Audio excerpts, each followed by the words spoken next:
among students is hearing things like, I just can't believe my parents would like think it's okay to raise me more. And you hear things like that, you're going, well, so you've stepped away completely from it's about culture to I disagree with the beliefs to it's wrong to have these beliefs. That's where we are. You're a stat. No, I've not heard the stat. Okay. By 2018, they did a poll of everyone who had graduated, and their major was being in the anthropology department, and not 20, not 30, not 50, but 100% of those polled were not creationists, but were in fact evolutionists. 100% at BYU. Interesting. How do we get there and talking what you're talking about and not have I don't know. That seems like a problem that should have reared its ugly head a while ago and had a fix to it. So again, when I talked about how we start teaching Mormonism light, right? I go and I've read what the early apostles said about Adam and Eve and the creation of man. A lot of it was Adam and Eve were literally created by Heavenly Father and Mother and literally placed on earth. They like physically, literally placed on earth. Right. Book of Abraham seems to describe it that way. Another film seems to describe it that way, a film that we all watch, right? So, you've got some people that reconcile that with evolution, and there's all these different theories as to how. But if you've abandoned completely the idea of God creating Adam and Eve and gone fully on evolutionism, I mean, that's just rejecting the book of Genesis. That's rejecting the Pearl of Great Price. That's rejecting. Because that's how they can start to get there, though, isn't it? Because you're talking about people who are now teaching that you have to essentially deny Christ to graduate from BYU, but at the same time, if there is no Adam and Eve, there is no need for a Christ. Well, this is going to get deep. They always make you deny Adam before you deny Christ, right? So who created the world? Michael and Jehovah, under the direction of the Father, create the world. Adam fell, Christ is risen. Adam, as Michael, will help with Christ lead the battle against the evil at the last day. Adam will lead General Conference. People don't think about how much Jehovah and Michael are working very closely together in the creation of the world and in the end of the world. So you go after Adam first, and then you go after Christ. They're literally following the same time, right? Which, of course, and that's the whole point we have temples, right? Because the temple, or everything involved in the temple, is us coming away from this earth, away from this death, and going back to Christ, into eternal life. Right. If there's no Adam, there's no Christ, then there's no need for temples. Right. And there's no need for BYU. Well, so, I mean, it's pretty sad to see. I know that in the humanities at BYU, there's an issue with professors and apostasy. I'll just say it. There's one professor, Jason Kerr at BYU. Someone tweeted online. He said, "I believe Heavenly Mother is a fat queer black woman who says the F word." Oh, yeah. He replied, "That's a beautiful theology," or something like that. And I'm going okay, whatever. That's. I mean, that's not. First of all, politics, religion aside, that's just not a beautiful theology. That's just. No. You know what I mean? Like. No. Harry Potter's a better theology than that, right? So, so you've got stuff like that happening, but that's just the baby steps of it. So now what I'm dealing with among students is hearing things like, I just can't believe my parents would like think it's okay to raise me more. And you hear things like that, you're going, well, so you've stepped away completely from it's about culture to I disagree with the beliefs to it's wrong to have these beliefs. That's where we are. And again, it's worse than you guys think. It's worse than you think. And where it's going to go is, and this is my extreme frustration and anger with BYU faculty. And I feel, I gotta be careful with how I phrase this. I feel that BYU faculty either is too afraid to really acknowledge what's going to happen, they don't know what's going to happen, or they're okay with it happening. And I think it's a mixture of all three. Mm-hmm. FBI crime report listed a spike in anti-Mormon hate crimes. Did you guys know that? In Utah? In Utah. And Okay. chapels have just been getting set on fire, and parts of temples have been getting set on fire. Chapels have been getting vandalized. Missionaries getting physically assaulted. One, it just happened in Payson. Sister missionaries, I mean, forget about it, right? Like bad things happening to sister missionaries. My friend, his sister served a mission and she got raped on her mission, had to come home early. Horrible, horrible things, right? So what's happening is, as anti-Mormon media increases, anti-Mormon violence is increasing. Where have we seen that before? Oh, I don't know. Kirtland, Nauvoo, right? We've already seen this happen. So my issue is usually it's those that were in the church at one time that become the worst enemy. Yeah. And so I love what you said about the attack on the covenant. In the Doctrine and Covenants, it says, in the ordinances is the power of godliness manifest. Ordinance and covenants are together. You perform an ordinance to make a covenant. And when you attack that, then you attack the power of God in someone's life. And when you attack that, and the power of God is not in someone's life, they're vulnerable. I think you are right on this. And that's the very essence of the attack. It's not the social justice letters at the time. It's that very, it's almost like attacking the immune system of the spirit by getting rid of that covenant or that ordinance. Exactly. So beautifully said. And I wonder, what do you think the brethren, do you think they know about this, and what could they do to either slow it down or stop this? So here's the issue. I hear so many things of like, well, I spoke with elder so and so and he told me. I don't know how much of it's true, right? Yeah, there's always that. But what my fear is, and then I'll say what I think should happen. Okay. My fear first is something that people don't want to think about, but I feel that this is going to happen with the rise of anti-Mormonism. And like you said, it's always those who were once members: John DeLynn, Mike Norton, Zelf on the Shelf, these people, right? Well, when these people with these ex-Mormon, anti-Mormon platforms, there's a very dangerous echo chamber that happens on these message boards and in these video chats. And the level of hate is extremely strong. It turned from, I left the church and need a place to go, and you end up radicalized, the church is evil, we must take it down. Yeah. Almost with a by any means necessary sort of dog whistle. Well, what's going to happen? We're already having a spike of anti-Mormon hate crimes. We've got a lot of anti-Mormons, and they're getting more vocal and more violent and more aggressive. We're in the age of school shootings.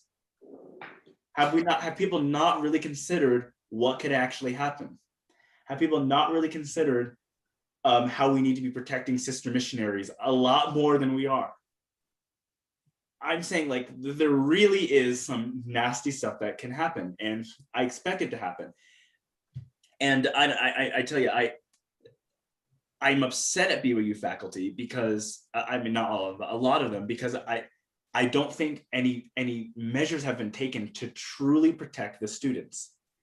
It would not be hard for some deranged anti-Mormon to grab a gun and walk onto a campus and start shooting. It could happen. And the CES letter as his manifesto. And it's because Joseph Smith was evil, Brigham Young was a bigot, and the church hurts and harms. Insert minority group today, and they have to be taken down. And these are the enablers of this bigotry, right? Because Satan always comes as this form of a savior, right? So I'm just going, how on earth have you guys not thought of a way to stop this? This was the biggest thing this year. I made a post about it. I got in a lot of trouble, but I didn't really care. BYU was, they were talking about, hey, we need to make sure that nobody is going to catch COVID. Don't catch COVID. Don't make sure you socially distance and don't gather. And as someone who works in the events, world, it's like, oh, great, thanks. But my question was, wait. The Department of Health made clear you're bringing in over 100,000 students into one small area of Provo and Orem. As I'm moving in, I go to the Target, to the linens to get sheets and bedding and all that. It's all picked over. Quite literally, all these students came on these airplanes, got in the front runners, went all throughout the same stores, are literally picking through each other's sheets and pillowcases and blankets. And then they're meeting, they're doing all this, they're coming together, and then COVID's already happening. And they're going, I can't believe COVID hit us. You just brought over 100,000 people into one area. Of course, COVID's going to spread. And so my question was, why are you just saying, hey, this is the students' fault? What happens if there's a COVID outbreak? Are you really going to send all the students then into Arizona, Gilbert, Mesa, the Salt Lake Valley, the Utah Valley, St. George, Rexburg, Boise, Pocatello? You're going to send all these students who are the COVID's just it's going to grow. There's no doubt. Removing events, removing hot tubs, all this thing, COVID's going to grow. They didn't even have a game plan for if there was an outbreak, that then they're going to send the students to all the other Western states, and that would infect more cities. They didn't even have a game plan. And I'm saying this is what BYU is run by so many book smart people, academics. I was going to ask not you, street smart. Are we talking about people that have temple recommends too? Some of them? Oh yeah. A lot of these people have temple recommends. Are you kidding me? Oh, without doubt. I mean, BYU. My gosh. I've also said publicly, don't be surprised if you see not only the temple films have been leaked, but if you see some people doing really heinous acts in the temple as a form of protest. There's just a BYU student who got kicked out for having do you guys know what OnlyFans is? No. Good.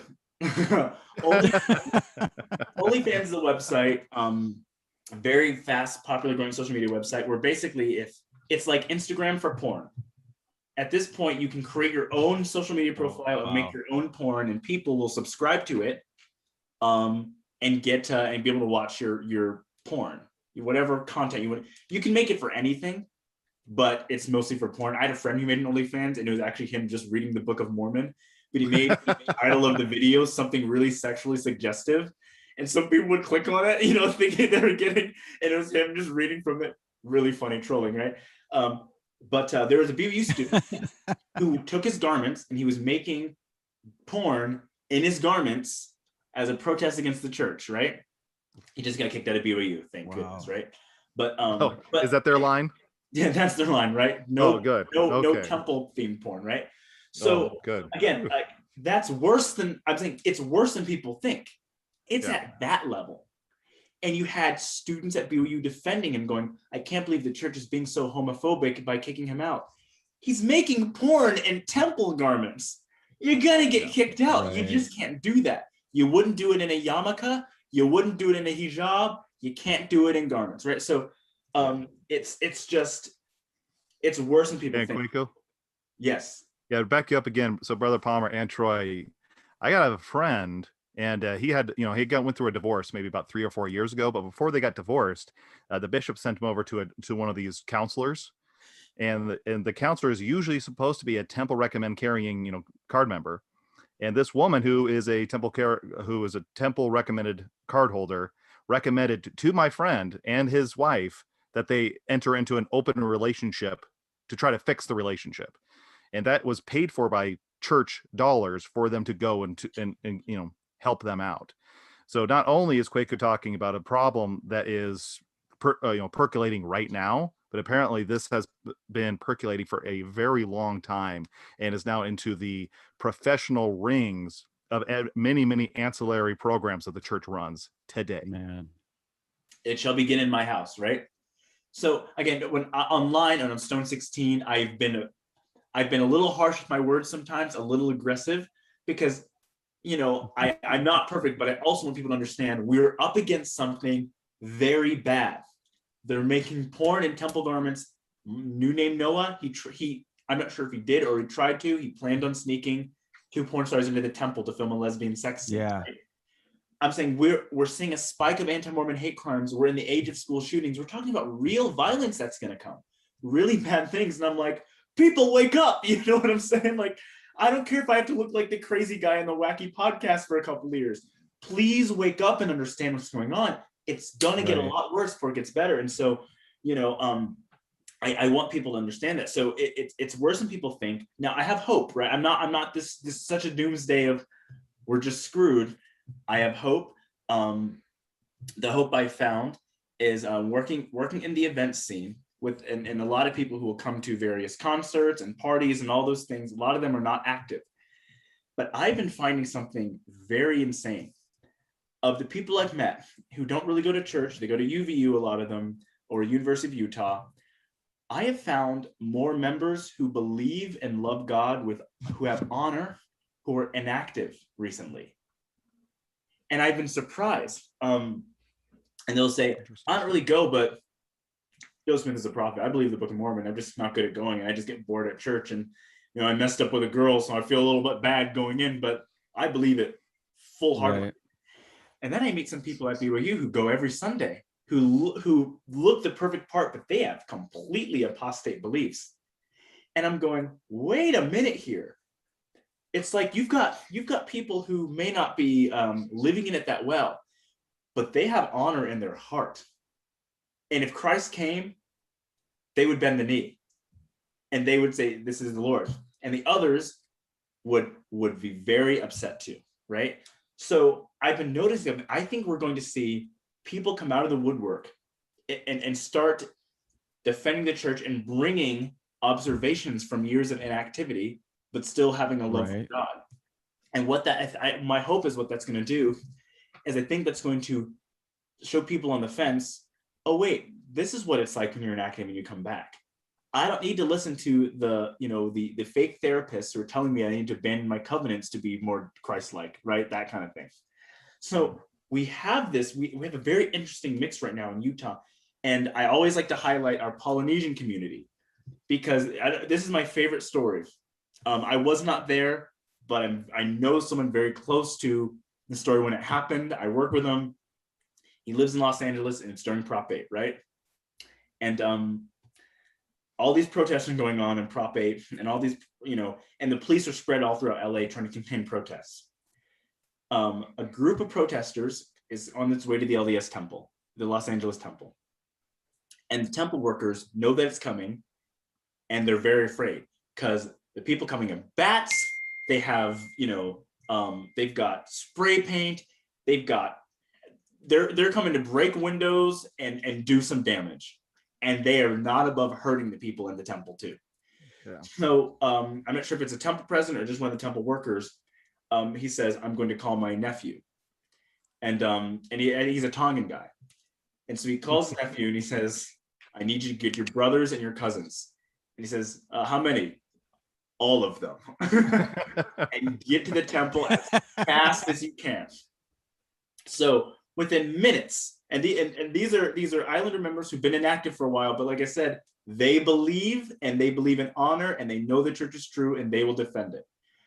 So if they just come in, they see all these Jeeps and trucks just pulling up and their shirts aren't even buttoned right. Like they're off buttons, the ties aren't even on. And they're just like these giant, like big buff polys just get out and they're ready. And the protesters come across the street and they stop and they just see like, it's probably a couple hundred protesters versus maybe 60 Polynesians. And they're just there like, we're ready. And we're going to win. And it just takes one protester who just runs up angrily. One guy grabs him by his shirt and with one arm throws him back. And the police stay there for days. They come back each day. And eventually the protesters said, we're not going to be able to get in because they have a bunch of Hawaiians and Tongans guarding it. And the LA temple was saved from being just destroyed by protesters. So that's a real life recent example. Yeah, I think I've heard that story before. It's a beautiful one, right? And so oh yeah, we are going to see things like that happen. We are going to see people come together and people step forward to the plate, people with honor, people who honor God and honor Jesus Christ. And we're going to be surprised by the people who come to protect us. But man, I have seen some really sad stuff happening at BYU. A lot of my friends have been pretty targeted who stand up to it. I've been targeted, but man, it's nothing compared to what I think is going to happen. And it's also nothing compared to what the professors being held hostage. So a lot of professors are really good Orthodox members of the church. They don't have a hate-filled bone in their body. Right. But they know that a lot of the people who run BYU are terrified of criticism. BYU has one of the worst PRs I've ever seen in my entire life. Absolutely terrible PR. And both sides recognize how bad the PR is. And if there's one thing BYU does not like, it's bad press and bad exposure. And professors know that they can get fired if a couple mean articles are written about them, because they know that a lot of those people running BYU do not have the courage to stand up and back their brethren. Mm-hmm. So they're afraid. And those who are against the gospel, that's sad. No, they know that they can target a professor, and they know they can get the Salt Lake Tribune and the Daily Herald. They know they can get tweets circulating, Instagram posts circulating. They know that they can get different institutions. Behold, the enemy is combined.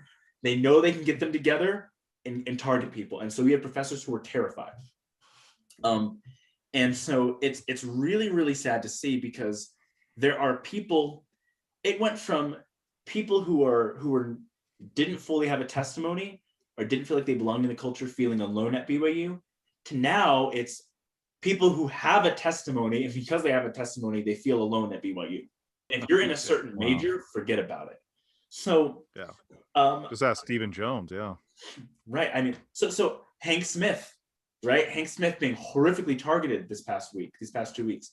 And so I can't tell you how motivating it is to see you guys having channels.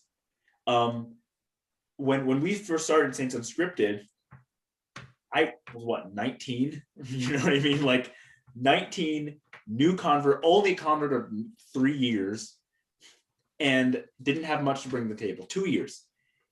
And it was us versus a ton of anti-Mormons who were vicious. And now I'm seeing all these channels appear, all these people not afraid to say, this is what I believe. Well, and it's beautiful. Like, it's actually beautiful. And it's not academics doing it. It's just real people. I've heard you say that before too, Kwaku. Well, it's motivating. Well, I mean, there used to be a time where we were told, and Palmer remembers this, and maybe Kyle, but where we didn't talk to anti-Mormons. We weren't allowed to even, we were discouraged from you know what I'm saying? Like from even approaching anything like that, and just ignoring it. We were told to ignore it. Now we have this inundation of YouTube channels and people coming out, like you said, out of the woodwork, that are just like, I'm tired of it. And not just defending the faith, but also expounding on the faith as well. Teaching what we truly believe. Right, exactly. Yeah. And we may not have like the perfect filters or the best camera or all the nice production that Stone 16 has. No. And by the way, that Saints Unscripted needs to stop shadow banning you. I talked with the producer. They redid all their thumbnails. They took me off the thumbnails, but they kept the episodes with me on. So it's whatever. It's not my show. It's they can do whatever they want. Right. But yeah. But what's been beautiful about this is, aside from Interpreter Foundation, Book of Mormon Central, a lot of these new channels they're not people who work for the church. They're not church historians. They're not academics. They're just members of the church who have taken upon the name of Christ and who have made covenants. And that's the only credentials you need.